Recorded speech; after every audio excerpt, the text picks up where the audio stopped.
ஸ்கூலில் யாராவது மேகி கொண்டு வந்துருவாங்க போல் ஃப்ரெண்ட்ஸு. உடனே எனக்கு மேகி வேணும் 2 நாளாக கேட்டுட்டு இருந்தாங்க. அதனால் இன்றைக்கி செஞ்சு கொடுத்துட்டேன். ஸ்நாக்ஸுக்கே மேகியே செஞ்சு கொடுத்தாச்சு. காலையில் சாப்பிட்டேன் தோசை, அப்புறம் மொச்சக்கொட்டை உருளைக்கிழங்குலாம் போட்டு காரக்குழம்பு வச்சேன். சின்னவ சாப்பிட மாட்டாள்ல, அதனால் தயிர் சாதம், பெரியவளுக்கு காரக்குழம்பு எல்லாம் வச்சு ஸ்கூலுக்கு அனுப்பியாச்சு. காலையில் தோசை என்னென்னு தெரியல, 2-3 நாள் ஒரே தோசையாக ஓடிட்டுருக்கு. காரக்குழம்பு கீரை பொரியல் நல்லாயிருக்கும், தேங்காய் போட்டு கீரை பொரியல் செஞ்சு சூப்பராக மத்தியானம் சாப்பிட்டு முடிச்சாச்சு. இப்போ வெயில் மழை எல்லாம் அதிகமாக இருக்குது.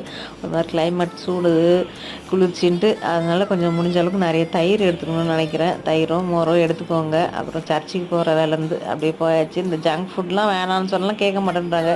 என்றைக்காவது ஒரு நாள் எப்படியாவது ஏமாற்றி வாங்கி சாப்பிட்றாங்க. நைட்டுக்கும் தோசை, உருளைக்கிழங்கு மசாலா. இந்த அடிதடி சண்டாலாம் அவங்க வீட்டில் நடக்குமான்னு சொல்லுங்கள். எங்கள் வீட்டில் அடிக்கடி ஓயாமல் நடந்துகிட்டே தான் இருக்குது.